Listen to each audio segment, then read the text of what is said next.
It's another beautiful Sunday afternoon. This is Rubbin Minds. Welcome. My name is Ebuka Obiuchendo. It's a very sad day for Nigerians, especially in the entertainment industry, as one of our great artists, solid patriot of Nigeria, and an amazing talent passed away, Sultan. Lanre Fasasi, as his government name goes, passed away allegedly of cancer. He had been battling this disease for quite a while now, and unfortunately he's passed away at the age of 44, leaving behind a wife and 3 children. So our condolences from here go out to his family and his children and everybody who holds him dear to their hearts. We'll be talking a little more about him much later on in the show today. But we're going to kick off the show today talking politics, and zoning has always been a part of the conversation here in Nigeria. People always wonder why we talk more about zoning than the quality of candidates. But I guess we're going to be finding that out on the show today. Here with me is Trudy Achike, who's a public affairs commentator. Thanks a lot for being here today. It's a pleasure. Thank you. So, I mean, like I said, Nigeria is a very multi-ethnic society. As much as zoning, people seem to frown upon it because it may sort of take away from the conversation of quality. It's also pretty important, isn't it, considering how complex we are? Do you agree? Well, I think it speaks volume about the nature of our socio-political contradictions, that after 60 years of independence, we are still looking at a person's geopolitical descent, a person's ethnic proclivities, or a person's religious tendencies or inclinations as a basis for determining the acceptability of a person to public office. It tells you that, of course, this is very parochial, and it tells you that we have not actually moved public discourse beyond the mundane to a level where we begin to say that, yes, we are ready for governance. We are ready to provide a better life for the people of this country. We are ready to progress our nation.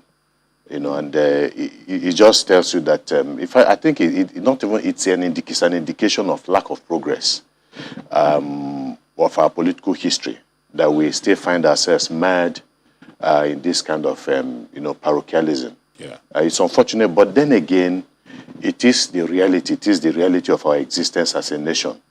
It is a reality that was recognized by some members of the political elites under the G34, then led by Alex Ekweme. Back in 1998. Yes, exactly, around that time. You know, having considered the fact that if we're going to look at politics on the basis of, numbers, people have always said that, of course, we've always said that politics is a game of numbers. Ultimately, at the end of the day, it's about votes. And that if that is the basis for politics, then it would mean that some parts of this country would not have the opportunity to attain political office. So it was an arrangement that was extra constitutional. It was not constitutionally, it was not a constitutional arrangement, but a political arrangement that was expedient at the time. But you see, it's from that perspective. Again, you look at the issue of numbers, there was the feeling that the North would always overwhelm the South when it comes to numbers. So you needed to give the South an opportunity to also occupy political office. But even that in itself is contentious, because we've never been in a position to determine the true population, of this country. Virtually all the population censuses that we have had have been mired in very serious controversies. So you cannot for sure say that a particular part of this country is actually more than the other part of this country. But besides that, this is the basis on which the political elites settled on zoning as a basis for ensuring inclusivity among the various people that make up this country. But it's also not particularly unpopular with people, because even outside of politics, you hear the average Nigerian saying, why have we never been included in this thing? Or why have we never produced a president? Or where... Almost like getting representation means you're accepted to the fold. And this is not even just at the presidential level. Even at the state level, you have rotation sometimes with governorships where it's, okay, this senatorial zone has brought this year, the next year. So it even filters down all the way down the tiers of government. The popularity with the people speaks to something, doesn't it? No, well, I think what has happened is that, first of all, before it became popular with the people, it was popular with the politicians and with the elites. So that has been essentially the thinking of the elites, because they are the ones that benefit from all of these things. Political offices and the rest. It's never about the ordinary people. And so you want to ask yourself, really, if it's about benefiting the ordinary people, even for those that have benefited from that arrangement before now. How has it benefited the people? How has it improved the welfare of the people across the geopolitical zones in this country? We've had people, even at the statewide level, who have also represented, their states from different communities within the states. How has it rubbed off positively on those people? And then at the national level, for instance, the issue of zoning. Now we're talking about power coming to the south from what the declaration of the Sultan governors and all that. Again, the north, some people are saying, no, it's not going to happen. But the question you ask yourself is, how has governance benefited the north in the country? If you look at the crisis that is going on today, the insecurity and so on, especially in the northern part of this country, where over 350,000 people, according to the United Nations, have been killed. Only in the northeast alone. And then you also have misgovernance happening in other parts of the country, the south, all that, and all that. So that has been the issue. But like I said, inclusivity is also an essential part of governance. It becomes very dangerous when a people feel over time that they are left out of, a governance. It generates all kind of ill feelings. And before you know it, politicians capitalize on that and use it as a basis to cause disaffection within the polity. So as much as is possible, and that is even the essence of even the federal character, commission, federal character principle. You also talk about the quota system. The quota system was supposed to fill a vacuum at a particular point in time. But many years down the line, I mean, it is expected. When we have some of these things in other forms, under other names in other parts of the world, it's called affirmative action. In South Africa, in the United States and all that, the most vulnerable of the society, you try to make special provisions for them within the polity so that you carry them along in governance. But these are things that are not supposed to be there ad infinitum. Over a period of time, like the issue of quota system should have stopped, because it is believed that once that the regions, especially, or the regions that benefit from quota system, that over a period of time, the governance in those places would have been done in such a way that you now need to do away with, the quota system. Okay, let's go to Dr. Mutiato Ladejo, who is a lecturer with the University of Lagos. Doctor, thank you very much for joining us. I want to find out, just away from whether it's a good or bad thing now, just talking about what's currently going on. We did hear Southern governors put out a statement saying that the next president of this country must come from the South. We've also seen some resistance from northern groups. Mr. President, in an exclusive interview, also did say that he wasn't going to speak on where the next president should come from until his party decides. But we also know that there's been a lot of talk about gentlemen's agreements in both the APC and the PDP about this rotation. How do you think this is going to play out? Yeah, thank you for having me. Actually, I think presently, as we have now, it's just for the political parties we have in Nigeria to be sincere. To be sincere in the sense that we all know that in the Nigerian constitution we don't have a provision for zoning. And so that's a disadvantage. And yet we have 6 geopolitical zones in Nigeria. Since we started democracy in 1999, it is very obvious that some geopolitical zones have been left out of governance in Nigeria. So the question is, are the political parties we have as it is presently, are they sincere with zoning? I'm not too sure of that. Like you said, the president said that the party is going to determine that. And we all know the kind of competition going on between the 2 political parties that are major in Nigeria. And so, as it is now, we are all watching on the political parties to see actually what their decision is going to be. But we know that due to the kind of constitution we run since the Little Constitution of 1954, we know that we have a federal structure, so to speak, and it's supposed to be representative of all ethnic groups in Nigeria. Unfortunately, if you look at those that have been in power since 1999, you realize that Southeast Nigeria has been left out. And to me, I'm not too sure. I can't really speak of the strategies the political party will be using, but it also depends on the populace. What kind of how do the populace feel? And from the north are insisting. So which ethnic or which region is going to vote? How powerful are the votes coming from each region? These are the kind of things the political parties are going to be determining before they bring out a candidate. And we all also know that they usually have a kind of gentleman agreement. Yeah, and that gentleman agreement now matters.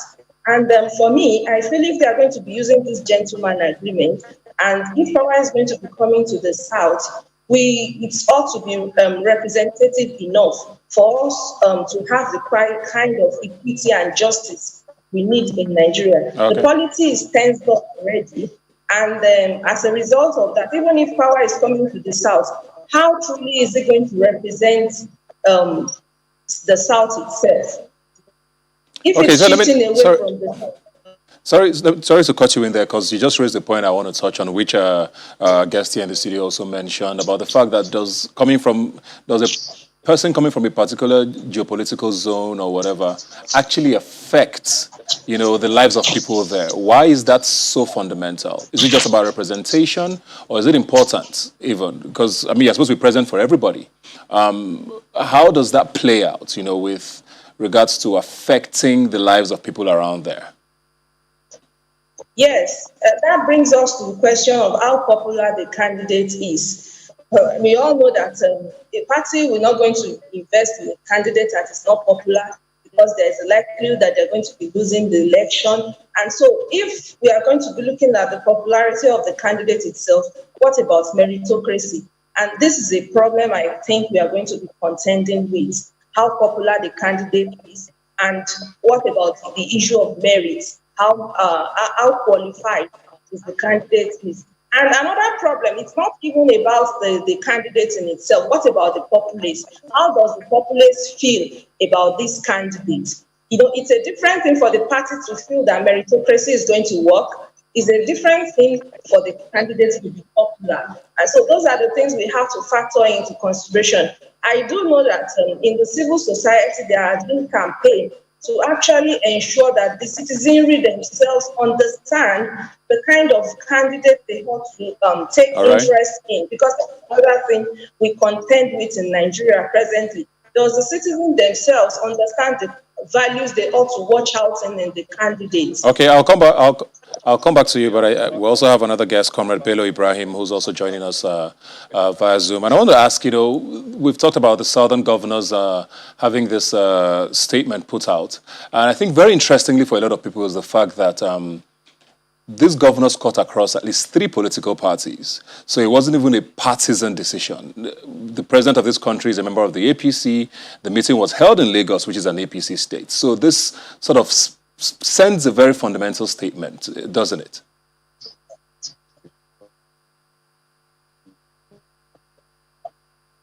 Can you hear me? Comrade Bello Ibrahim, can you hear me?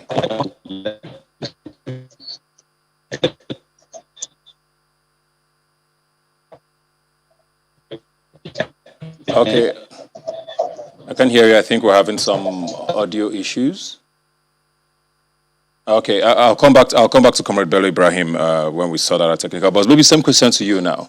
The talk about how fundamental is it that this was a or tripartisan decision, because we had a member of the ABGA, APC, and PDP there across the 17 states of the South.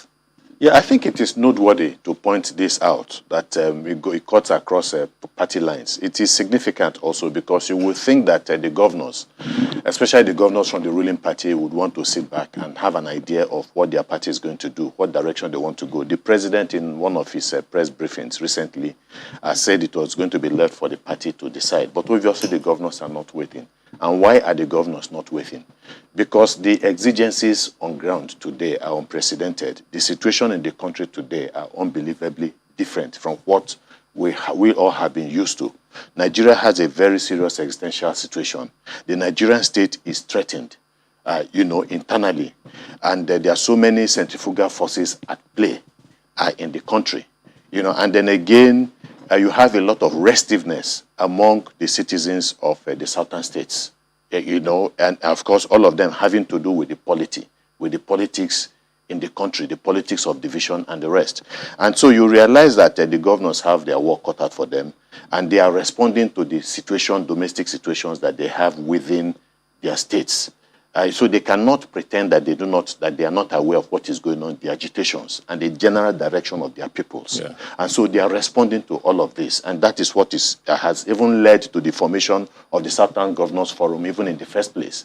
We have had about 21 years of unbroken democracy from 1999 to date, about 22 years now. And yet, we have never had a situation where the Sultan governors came together. So it is the extraordinary situation that we have on ground today that has brought this about. Yeah. And that's why you're having this response from them. Dr. Mutiat Oladejo, just a final word from you. 2023 is just 2 years away, or even less than that, when the real politicking starts. Where do you think this will be heading, especially party-wise, with regards to what decisions they make, especially how it would affect the polity, like he said, and all the tension we're feeling? Yeah, it's going to be very competitive, no doubt. We know that we've been seeing lots of things coming from the APC, the Southern governors and all that. And so definitely we are watching, and we are going to be, all the factors I've highlighted are going to play out and it's going to really be a tough decision, actually, on the part of the Southern governors to actually come up with the candidate. As we say, I don't want to mention what particular candidate has the potentials here, but we know that it's going to be a very tough decision. But ultimately, my feeling is that we should move beyond looking at politics from the North-South divide in Nigeria, because there are actually 6 geopolitical zones. And what we should be thinking of is a kind of constitutional amendment in which we will have, or there will be opportunity for representations from the 6 geopolitical zones, not necessarily between the North and the South. Because if you are saying between the North and the South, there's a tendency that for 15, 16 years of running a democracy, we will always have a representation from a particular subgroup in the South. Is that a representation of the whole of the South? Same for Northwest. From what we have presently now, we know that most representations come from Southwest, and even a particular state from Southwest, which is not good enough. And we all know that representation from the North mostly comes from the Northwest. Is Northwest alone the only region in the North? We have the Northeast, we have the North Central. So we need to have a structure in which the 6 geopolitical zones, zoning from them, will be amended in the Constitution, and then we can move on and we can talk about equity and justice and ultimately representative democracy in Nigeria. Thank you very much, Dr. Mutiat Oladejo. Thank you very much, Trudy Achike. Looking forward to the day when we'll have conversations about politics and be talking of quality of candidates over whose turn it is. It's important. It's imperative. Thank you very much for being here today. We'll take a break now and be right back. Please don't go away.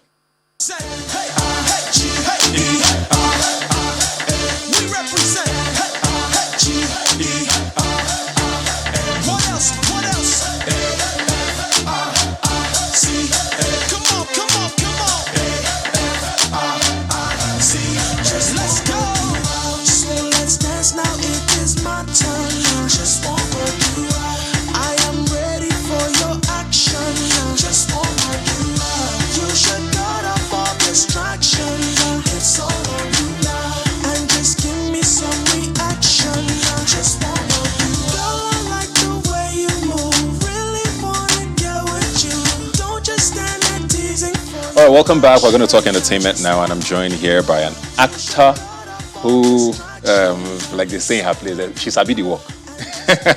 Linda Osifo, how are you doing? Hi, Buka. My big sister. Here. Koyo. Woye. Let's speak English so that they will understand. How are you doing? I'm fine, thank you. Very good to see you. Awesome. How's Nollywood treating you?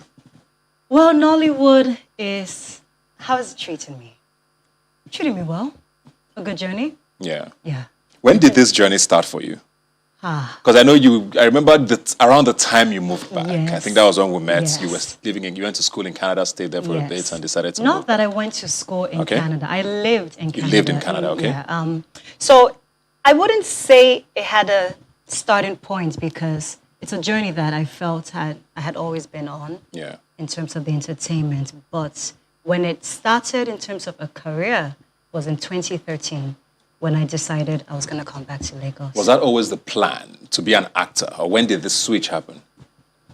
The plan could not have been to be an actor because I have parents who want you to be a nurse or a doctor. So what did you study? What were you supposed to be? I was supposed to be a psychologist. Okay. And that's what I studied. I studied psychology, graduated with that, and I said, I really don't want to do this. Yeah. I've gotten the degree, but this is not what gives me that easy flow.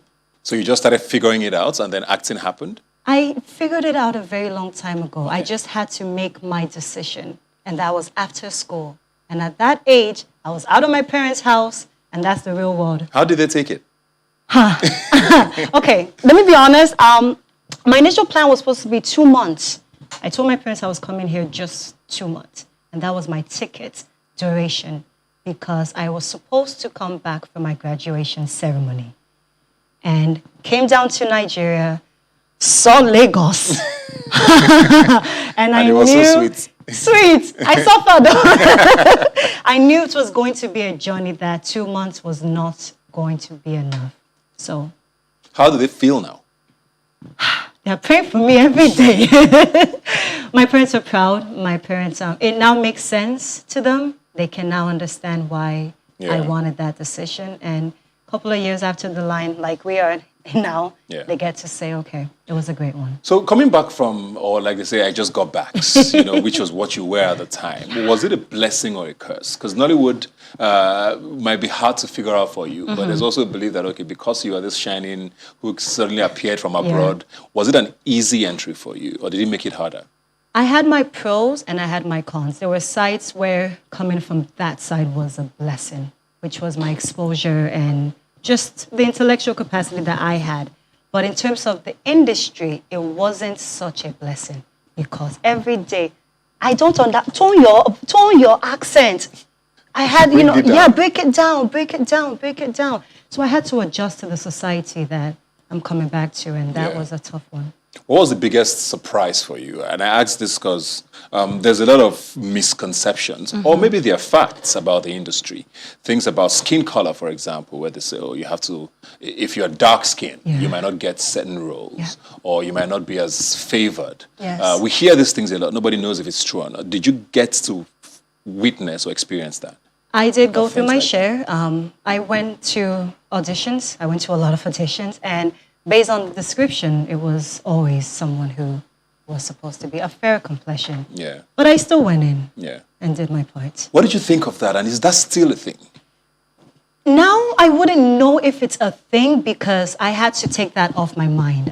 I just believed if I am good for whatever I am doing, my skin color or the shade or anything of such shouldn't be a factor. If somebody wants me and says she's good, there's nothing else we can do, then I'm breaking that barrier for me. And do I experience it now? I still do in certain things. I still do, but I don't let it toughen me up. Did you ever go through the, for want of a better term, the Asaba initiation, if I can use that term? There's usually that, that's the real industry, where you sort of, hone your skills before you are not thrown into the cinema world. Did you have to go through that, and what was it like? Okay, when I started, I had no journey. I had no direction. I was just taking opportunities that I felt could be an opportunity. I started off doing Asaba film. That was my first film. Well, in Asaba. I tried it. I did 2 films. I came back to Lagos. I tried a couple of things, and now we're here. So you had I've had a short experience with it, and I know what it is. Yeah. Do you agree that it's one industry, or there's a difference in both sides? There is a difference in both sides. Nollywood is large. Let's use it like that. Nollywood is large, and there are many genres that you can bring out of in Nollywood. It's a different industry, but I feel that the storylines really do touch more to the masses, which are what the people can feel. Yeah, people seem to think that that's what Nollywood was built on. and all of that. But speaking of perceptions now, there's been a lot of talk recently, about Tampan, I think that's what they're called, and all the drama that's unfortunately come with Princess, the comedian, Iyabo Ojo, and all of that, about this young lady, 14-year-old, I believe, who was allegedly sexually assaulted by an actor. And now there's all of this talk about, we should handle it in-house. Don't expose, or I don't even know what the terms are. What do you think of that entire thing, especially what people now seem to perceive of what Nollywood's stance is on issues like this? Such issues are a very controversial issue, and there's really not a one-way direction to it because it's so sensitive, and you have to make sure you sort of know what the problem is. So if we're talking about the whole child molestation issue, Ebuka, it's a very sensitive issue, and I really don't know what to even say about it. I don't. Do you agree that, the man who was arrested, yes, who is now out on bail, I believe. So I've heard. Do you think the issue should be handled by the courts or by Nollywood practitioners like we've heard? It's a court issue. It's taken to the court.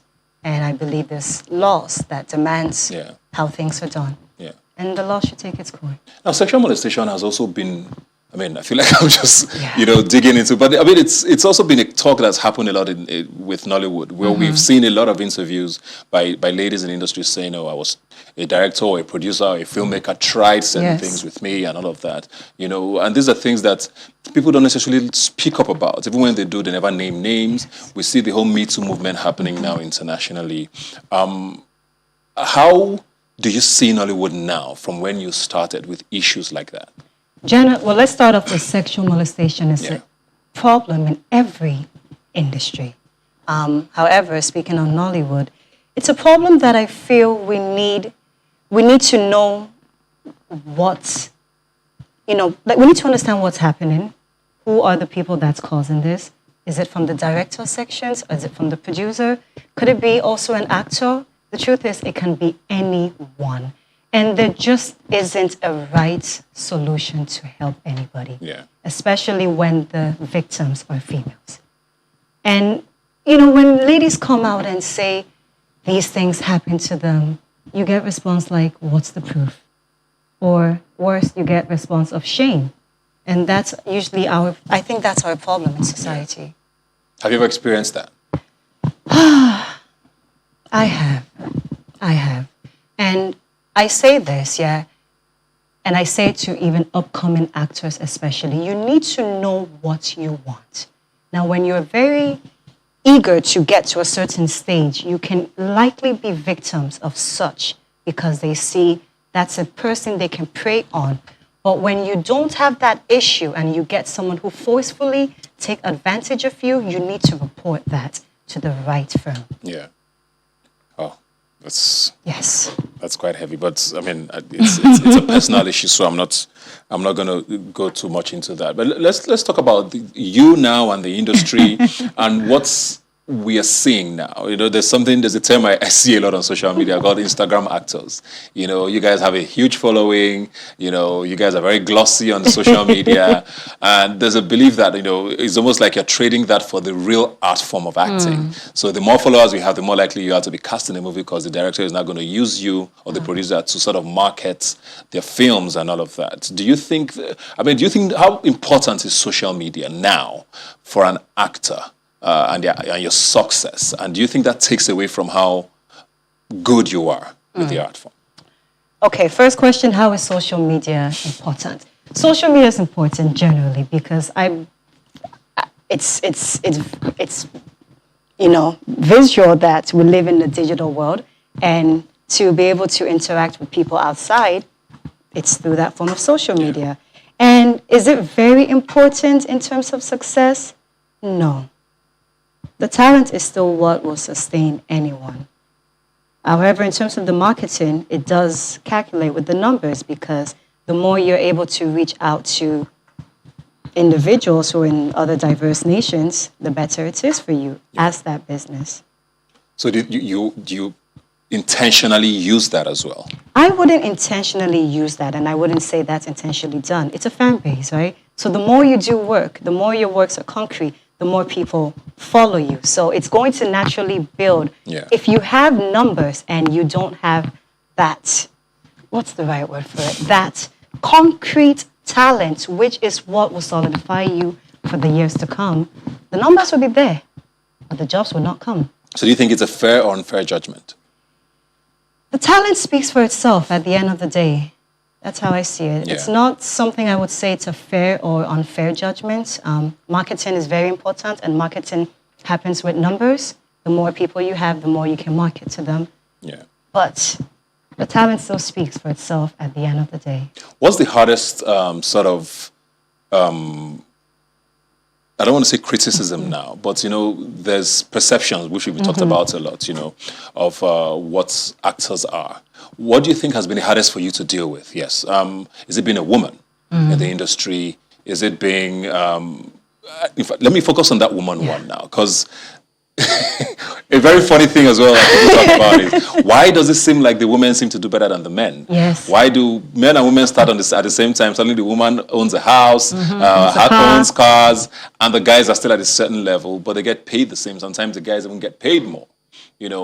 How do you handle that, and what is that about even? Now I'm going to give you a very simple example. As a man compared to a woman, I have more options to get more jobs than you. I can advertise a hair. I don't think you can definitely do that. Maybe you can, but I can advertise more shoes. I can advertise more shoes. The clothes that I would be able to advertise would be so much more, because the ratio of men and women is about, I would say, 1 to 3. So we have more women population than anything. So when a woman gets more jobs that will create more avenues for her, it can seem a bit not so balanced in terms of our industry. I'll use myself as an example. I've become a brand ambassador to skincare brand, right? And that's an industry where most men are not able to conquer. Why? Because who are the customers? I don't think we're going to be buying creams that would soothe your skin. It's the woman that will buy it for you, if I'm right. So that's an example there. So you have more opportunities to make money. You Absolutely. think that's really why? That's what I see. Yeah. Is that why? I don't know, but that's how I see it. So when you get, because I know you bought a house, congratulations. My family or you house. Own your family My house. family house. I think a couple of months ago, and I remember seeing the post. And of course, there were some interesting comments. Let me use the word interesting. When you see those kind of comments, how do you react to them if you do? Well, I've come to understand this sort of society I'm in. Having both outside world and the world here, I've seen that it's a different world from here. And, we have this mindset that most women can't succeed. So in my kind of case, I rejoice for my family blessing. But I got to see that people feel that women themselves can't do this. And that's a problem, Ebuka. That's a big problem, because I may not have been able to achieve that myself, but there are many women who are doing such alone. Many. How has Nollywood been good to you, would you say? We used to hear a lot about the fact that Nollywood doesn't pay well. It's probably changing now, because we see a lot of people living, much better. Yes. Thankfully. Are you happy, first of all, with, where Nollywood is now? And, especially with the pay? Nollywood has lots of opportunities to still grow, because we are not where we should be. Let's put that in. We definitely are not where we used to be. 20 years ago, when you look at Nollywood, things have changed. Now we have Netflix, and, a lot of things are changing, and the society is literally having more opportunities than before. You have people who are influencers that never used to be. So the avenues for actresses or for people in the industry to make money is so much more at large than it used to be. Yeah. What's the biggest difference you've seen in Hollywood since you joined? When maybe there was a switch? The biggest difference I've seen in Nollywood? I don't know, because I've just been focusing on a lane and keep going and keep going. So I think as things are changing, I'm adjusting to what's going on. Yeah. So the biggest difference that I would say should be just, in terms of the marketing world, things have changed in the digital world. We used to have DVD, now things are very digital. I thought that was going to be Nollywood for a long time. Buy your disc, 100 naira. Which happened very Buy quickly. your disc. But now it's 100 naira subscription online, and you can get more viewers to watch you within that same time. Very well said. Let's talk Devil in Agbada now. First of all, that name is so interesting. And is it number 1 in the box office now? Yes, it is. Congratulations. Thank you. How was that experience?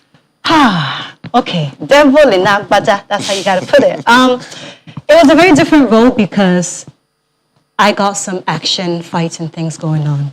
Now, Ebuka, Devil in Agbada it's a movie that will make you see Nollywood differently.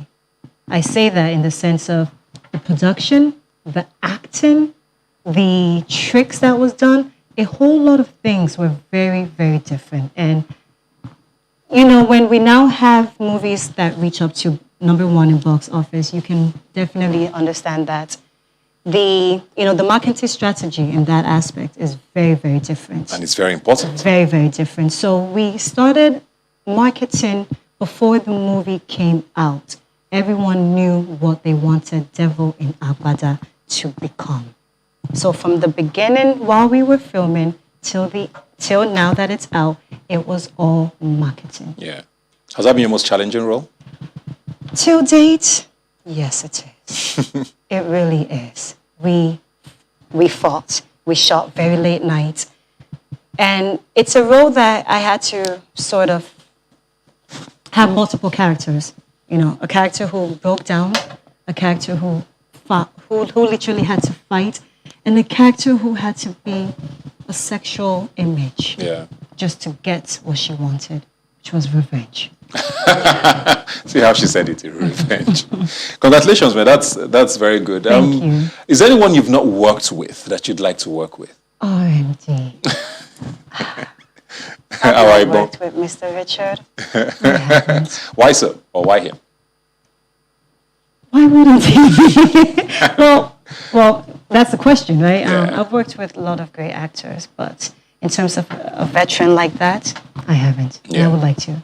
Is this something you would make happen? Because a lot of you now tend to go into production and doing your own thing. I would like to. Is that something you're looking at, production? Maybe in years to come, but not anytime soon. I do have other things that I produce, which would be considered short film YouTube / but that's not a production in terms of films. Yeah. I would like to give myself more years so I can gain more experience. Yeah. When that time comes, if I don't work with RMD by then, Ebuka, I will make it happen. Who have you worked with on the flip side now that you've been most excited about? Okay, recently. Well,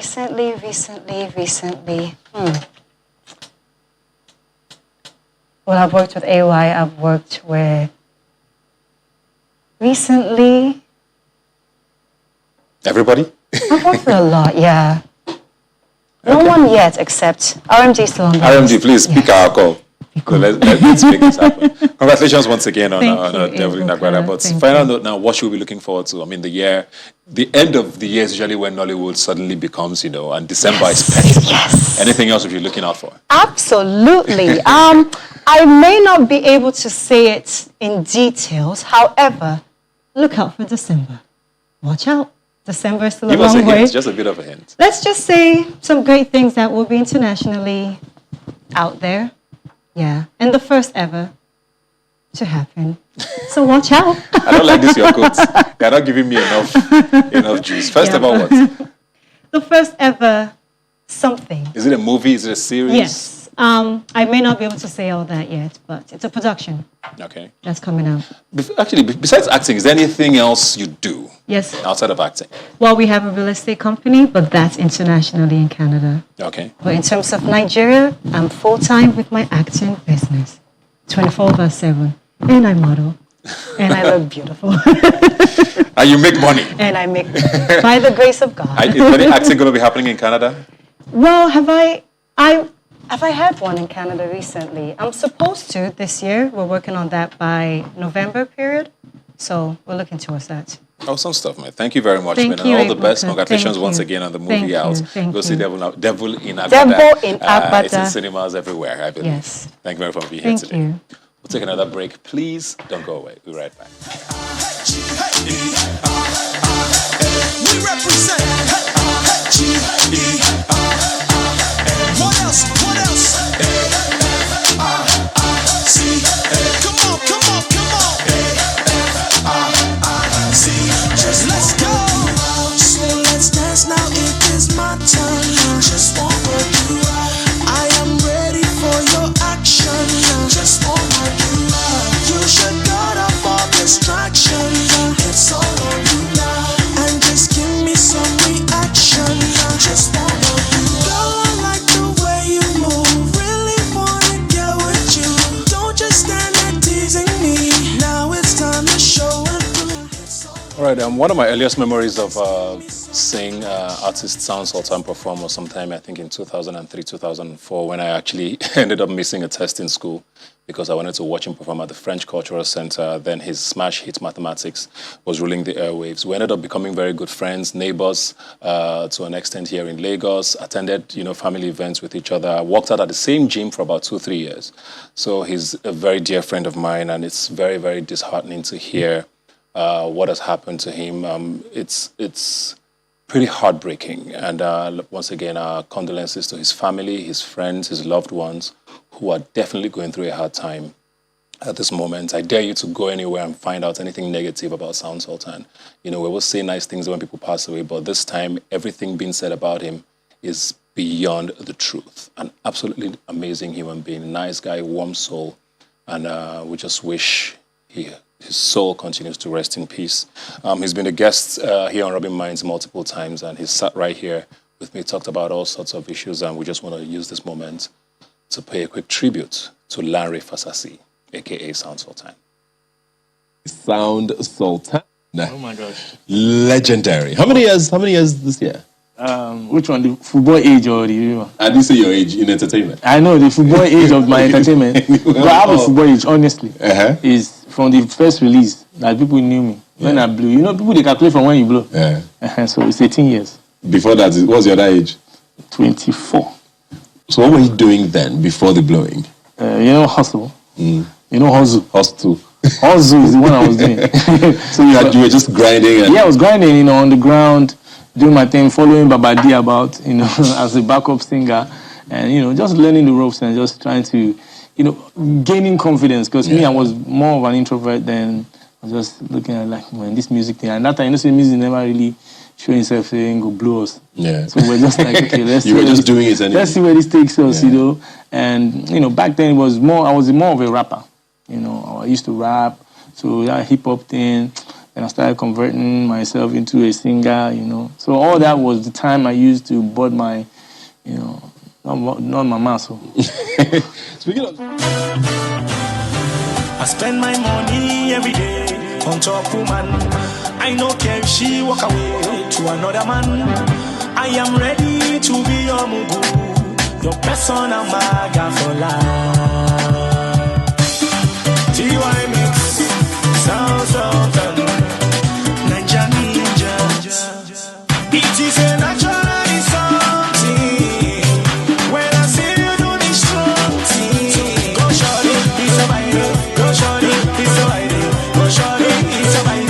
Go shorty, it's a vibe. I know because I know that, but I like woman. I know you have a love of me. Speaking of blowing and Bodmans, this song that we just saw now is basically almost defines your career. Yes. Sir. Do you sometimes does it not tire you? Like at that time you're just like, No. Funny thing is, I'm so grateful to the song because before that song, I had a song that was like my go-to song. As an upcoming artist, I'll just, when I get on any stage, I'll just do my song. That was the song, man. Gang gang. Once I do that gang gang, you don't need to know me.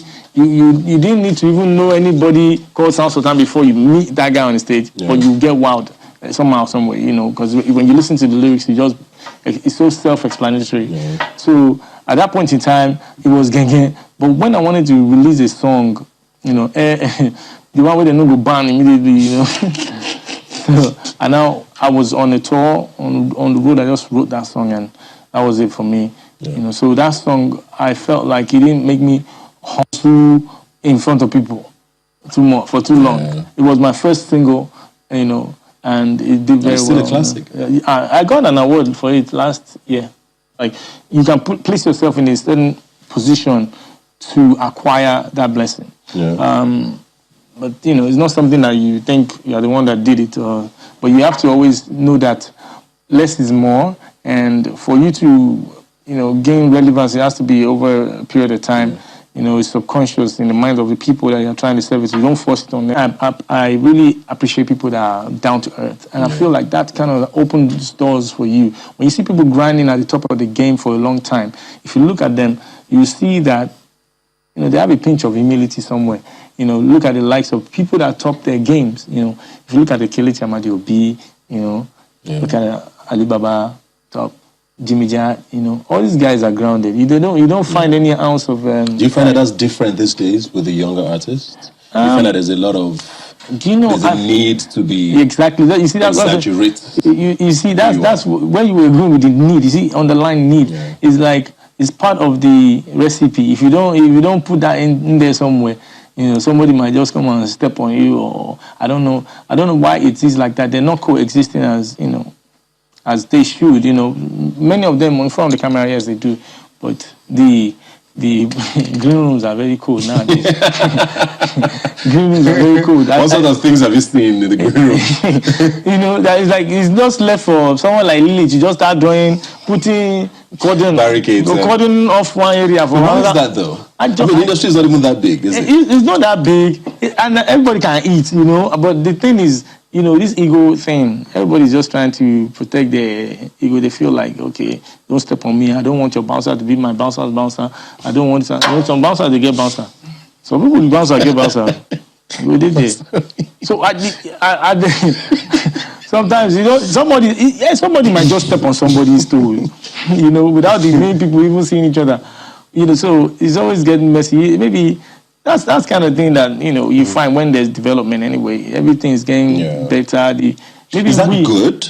I mean, those are signs. They don't have to be good, but they are signs. Because back then, maybe we said when they show one love. If money can increase more, it takes a higher. Maybe it'll be too low.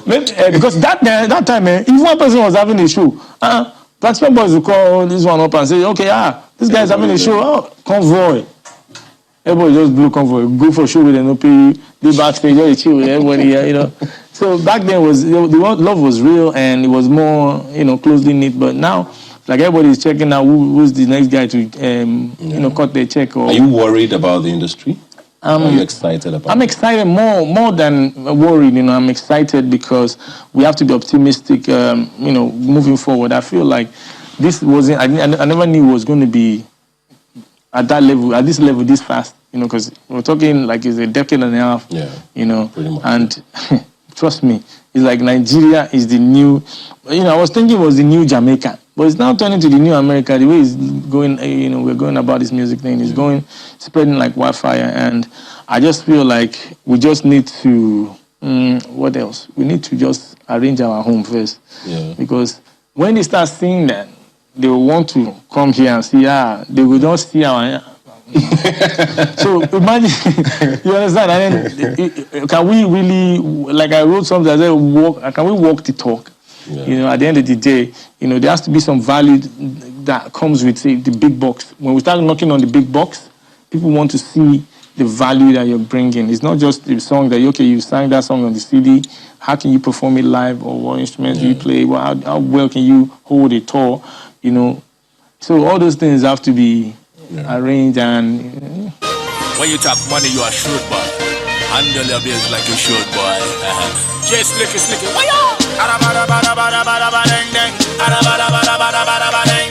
yes, we should be fine, so. Into mix. Badman, just the other day I see her in a show, A body language say she won't follow me go, Walking around so mindless. Not the sexiest, but the finest. She drive around the Million and Raka, She follow me go London and America, She don't know no designer, but she could have buy the whole shop if she wanna. So she go, there she go, winding her waist with a halo on her head. There she go, there she go. First started with the hello that she said.